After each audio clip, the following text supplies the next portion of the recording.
অথচ খাজা মঈনুদ্দিন চিশতি রহমতুল্লাহ আলাইহি ছাত্র জীবনে নিজের বাবার আঙ্গুরের বাগান বিক্রি করে মাকে বলছেন, মা আমি উচ্চ শিক্ষা শিখতে চাই, আরো বেশি আলম শিখতে চাই। তখন গেলেন হুসামউদ্দিন বুখারীর কাছে, বুখারা, গিয়ে বলে, হুজুর আমি আপনার কাছে পড়বো। হুজুর বলতেছে, হুসামউদ্দিন বুখারী রহমতুল্লাহ আলাইহি হাদিসের বড় ইমাম, উনি বলছেন তুমি আমার কাছে পড়বা, তবে আমার এখানে 16 বছরের কম পড়া যাবে না, বরাবর 16 বছর পড়তে পারলে তুমি ভর্তি হইতে পারো। আমাদের অনেক ভাইরা তো মাদ্রাসায় দাখিল পাশ করার পরে তার আবার কলেজ ভালো লাগে মোটামুটি, আবার আলিম পাশ করার পরে বিশ্ববিদ্যালয় ভালো লাগে, মাদ্রাসার ভালো লাগে না। তখন না ঘরকা না ঘাটকা, এদিকেও হয় না ওদিকেও হয় না, ভালো আলেমও হয় না ভালো বাঙ্গালও হয় না। ঠিক কিনা কথা বলেন? ধৈর্য লাগবে। খাজা গরিব নওয়াজ রহমতুল্লাহ আলাইহি যখন উনি বলছেন হুসামউদ্দিন বুখারী 16 বছর পড়তে পারলে ভর্তি হও, বলে হুজুর 16 বছর থাকবো, কোনো অসুবিধা নেই। 16 বছরের জন্য ভর্তি হলেন।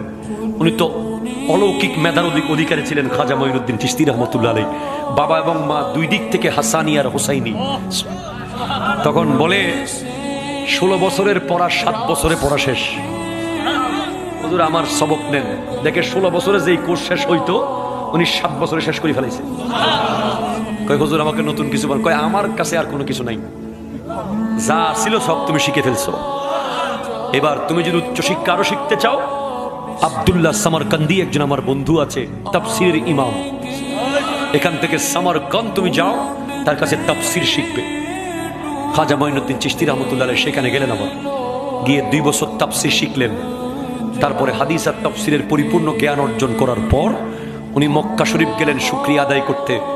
ওখানে গিয়ে দেখে যে ওনার পীর হুসামউদ্দিন বুখারী রহমতুল্লাহ আলাইহি মক্কা শরীফে ছাত্রদেরকে দরজ দিচ্ছে। ওনার উস্তাদ তখন শাগরেদকে দেখে বলে, মঈনুদ্দিন তুমি এখানে?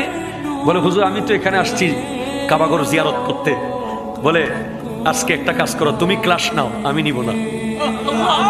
তখন খাজা মঈনুদ্দিন চিশতি রহমতুল্লাহ আলাইহি সেদিন মক্কা শরীফের বড় বড় আলেমদেরকে, তখন যারা ছাত্র ছিল তাদেরকে বুখারী শরীফ হাদিস শরীফ পড়ালেন। ছাত্ররা বলল, হুজুর মাঝে মধ্যে আপনার যদি অসুবিধা হয় এই উস্তাদকে পাঠাইয়েন, ইনি আমাদের খুব ভালো পড়াইছে। এগুলো কি দুনিয়াবাসী জানে, যুবকরা জানে?